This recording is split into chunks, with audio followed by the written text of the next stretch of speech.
And coaching is important, man. There's a reason why we play the game. Herm Edwards talk about you play to win the game. And although we want to be focused on the result, there is a process that goes into that. And you have to accept that process. You have to be involved in that process, and you have to actually enjoy that process.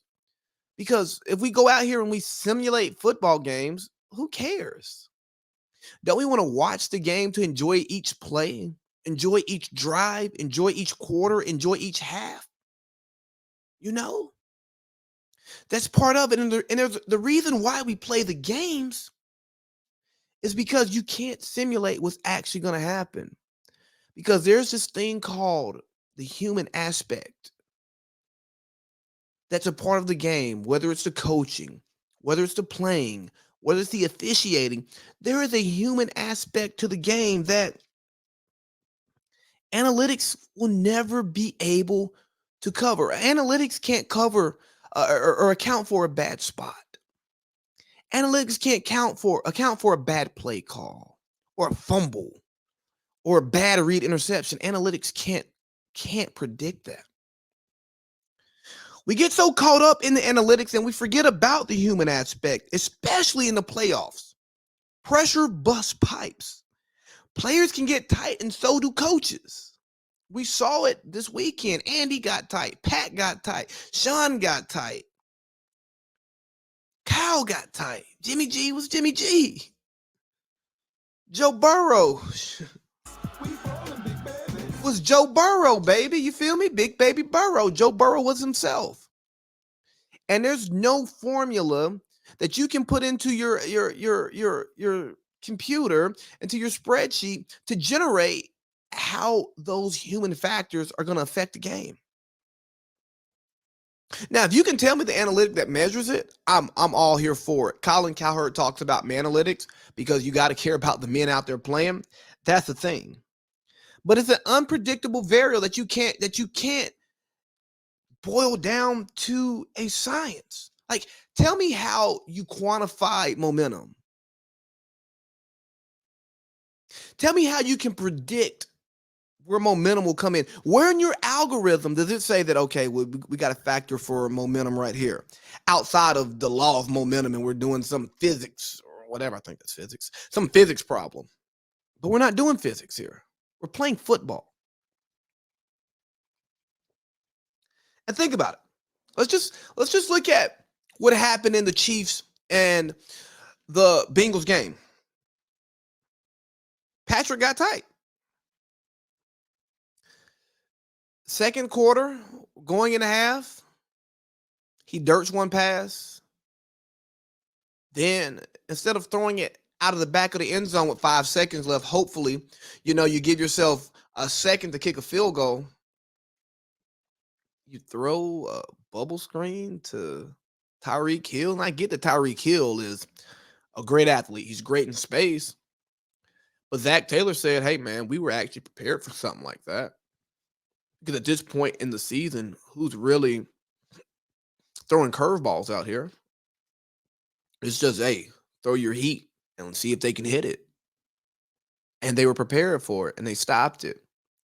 Where you could have had 3 points right there going into the half and getting the ball back with great momentum, and you put the fork in them. You tried to get close and chop their head off with a knife when you could have just took a carefully well-aimed shot and you would have been set up for the kill. You were up 21-3. You can't lose that game. Patrick Mahomes, you can't make that read. You can't be looking for a timeout like Brady did versus the Bears. You don't have any timeouts. And why didn't you have any timeouts? Because, oh, yeah, your first timeout was called when you challenged a spot. And he called a timeout. So even though the play was overturned, they got the challenge right, he still lost the timeout because he called a timeout first. So bad game management. He was who we thought he was, Then Patrick took those bad sacks, especially on that last drive, man. You can't get sacked on second down, man. You definitely can't lose 15 yards and fumble the ball, and luckily you recovered it and go down, Patrick. You cannot do that. Because if you don't recover that fumble, you don't kick that field goal. The game is over. But that's who Patrick Mahomes has been. He's good when he's good, but when it's bad, boy,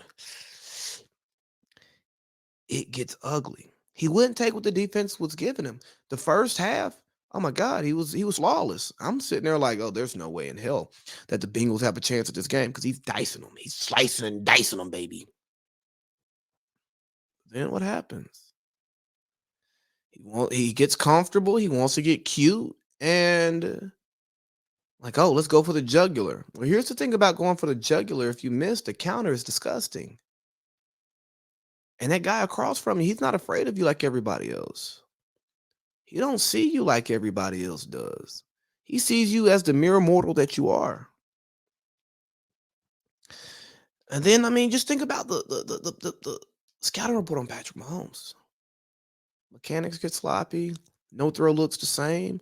There's something to the consistency of Tom Brady. Yeah, we love the arm talent. We love the no-look pass. We love the weird footwork and stuff like that until we don't. And that's one of the issues with Patrick Mahomes. He is so good at the extra that he does not always master what we need right now. Then Andy got tight. Andy got tight like Andy always gets tight. That bad timeout before the challenge. Not taking 3 at the half. Who cares if Patrick waves you off? You can't enable him. You have to bring out the best in him. He saw the best in me. Yeah, you got to see the best in him and say, no, timeout. Butker, get out there. Give me 3. Not running the ball. Jerick McKinnon was giving you like 5 a carry. Jerick McKinnon was killing. Second half, why not, Andy? You'd rather lose your way than win with what the defense gives you, Andy. And that's been your history. Your game management has been suspect. And Patrick Mahomes, I think he covered up some of that in your Super Bowl season, and the weapons that you have make y'all good. But Andy and Patrick are a match made in heaven or hell, depends on the day of the week. They are yin and yang. They are hot and cold. They are yes and no. They are in and out. They are up and down. That's what they are, because when it's good, it don't get no better. But when it's bad, it goes to hell in a handbasket because both of them like to get cute. Both of them like to get pretty. And when it happens, it happens. And when I say it's good, it's good. But when it's bad, it's awful. And that's what happens. And you end up blowing a 21-3 lead in the AFC Championship at home to the Bengals, to the Bungles, to Joe flipping Burrow, a team that had the number 5 overall draft pick in this previous draft, a team that drafted first overall in the draft before that, and that's how they got Joe Burrow.